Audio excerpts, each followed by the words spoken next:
मर्यादा के धनी भगवान श्री राम, आपने मुझे कहा कि गुरुदेव भगवान श्री राम के लिए आपके दो शब्द कहो। मैं क्या कहूंगा आप लोगों के लिए मेरे दो शब्द। मेरी ये जीवा भगवान श्री राम का वर्णन भला कैसे कर पाएगी। जिस देश में मैं रहता हूँ, जिस देश में मैंने जन्म लिया, जिस देश में मेरी श्वास चलती, जिस देश का अनाज मैं खाता हूँ और जहां पर मुझे दफन हो जाना है, जल करके नष्ट हो जाना है, वहां के भगवान श्री राम का वर्णन करने के लिए आप मुझे कहते हो। मैं कौन होता हूं उनका वर्णन करने वाला। अरे हजारों बार आपने रामचरितमानस पढ़ लिया, हजारों बार भगवान श्री राम की गाथा पढ़ लिया आपने, लेकिन कुछ हुआ? कोई फर्क पड़ा? पढ़ते हैं, सुनते हैं, चले जाते हैं अपने घर। और भगवान श्री राम पड़े हैं वहां पर अयोध्या के मंदिर में, टूटे फूटे उस छोटे से झोपड़े में। लज्जा आनी चाहिए हिंदुओं को, डूब मरना चाहिए नेताओं को। राम मंदिर का मुद्दा उठा लिया। यह पाकिस्तान है या हिंदुस्तान है? हिंदुओं को लज्जा नहीं आती? कैसा न्यायालय है ये? ऐसे सुप्रीम कोर्ट के आदेश को मानने वाला भी मूर्ख है। कैसा ये सुप्रीम कोर्ट? अंधों की नगरी है ये। भगवान बैठे हैं वो चबूतरे पर तंबू में, और आप लोग आलीशान महलों में एयर कंडीशनर में बैठ करके भगवान श्री राम का नारा लगाते हो और उसके मुद्दे पर अपनी रोटियां सेकते हो। लज्जा आना चाहिए, डूब मरना चाहिए आप लोगों को।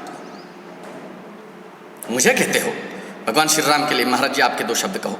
मैं कौन होता हूं आपको शब्द का बखान करने वाला?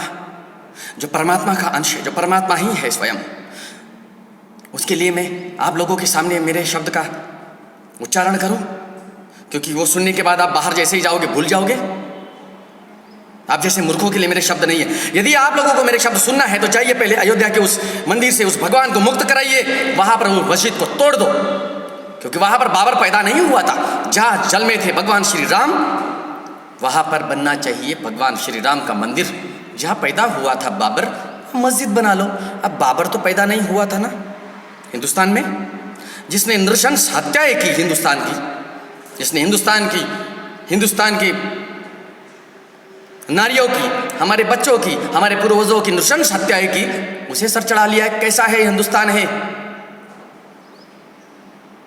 भगवान श्री राम का वर्णन सुनना चाहते हैं मुझसे, और मैं तो आपको, आपके जन्म खत्म हो जाएगा, आपकी जीवन लीला समाप्त हो जाएगी, तब तक भी मैं आप लोगों को मेरे द्वारा भगवान श्री राम का वर्णन सुनाता रहूँगा। समाप्त हो जाएगी आपकी जीवन लीला, लेकिन मेरा द्वारा बखान किया हुआ भगवान श्री राम का चरित्र समाप्त नहीं होगा। इतना विशाल विराट समुद्र है वो, सागर है वो, और आप सुनना चाहते हो भगवान श्री राम की लीला मेरे मुख से। यदि वास्तविकता में आपको भगवान श्री राम के प्रति लगन है, आस्था है, विश्वास है, और सच्चे हिंदू हो यदि आप, तो क्रांति की मशाल थामो, उठो और जाओ, लड़ो, आ जाओ सड़कों पर। क्या आपका रक्त मर गया है? क्या आपकी आत्मा षंड हो गई है? क्या आप नपुंसक हो, कायर हो? धर्म का जहां विषय आता है वहां पर आपका रक्त उछाल पर होना चाहिए। सिर्फ व्हाट्सएप फेसबुक पर चिल्ला चिल्ला करके कुछ हासिल नहीं होने वाला। मैंने भी बहुत प्रयास किया, लेकिन आवाज दबाई गई। यदि आप हजार लोग मेरा समर्थन करते हो, मैं नहीं कहूंगा कि आप मेरे साथ आ जाओ, अकेला ही शेर काफी होता है।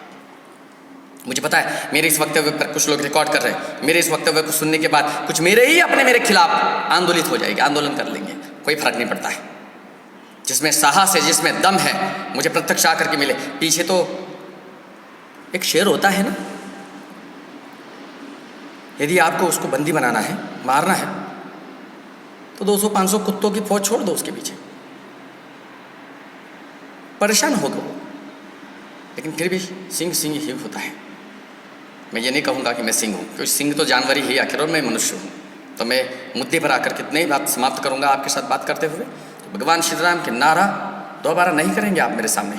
भगवान श्री राम के जय जयकार आप दोबारा नहीं करोगे मेरे सामने, क्योंकि भगवान श्री राम के जय जयकार करने का अधिकार सिर्फ उसी को है जो भगवान श्री राम को वहां से मुक्त कराना चाहता है,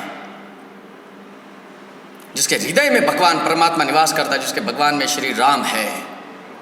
वो जाएगा और एक क्रांति घटित करेगा। एक एक ईंट से महल खड़े होते हैं। आप ये ना सोचो कि आप अकेले क्या कर लोगे।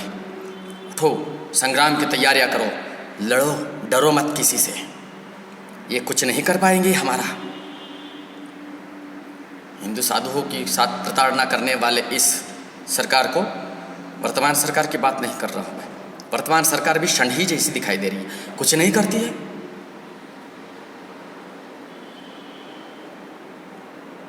चलो आगे बताऊंगा मैं आप लोगों को, बस अब इतना ही समझ लीजिए। भगवान श्री राम की जय जयकार करने से पहले आप अपने गिरबान में झांक लीजिए कि क्या भगवान श्री राम की जय जयकार करने से पहले आप उस लायक हो या नहीं हो।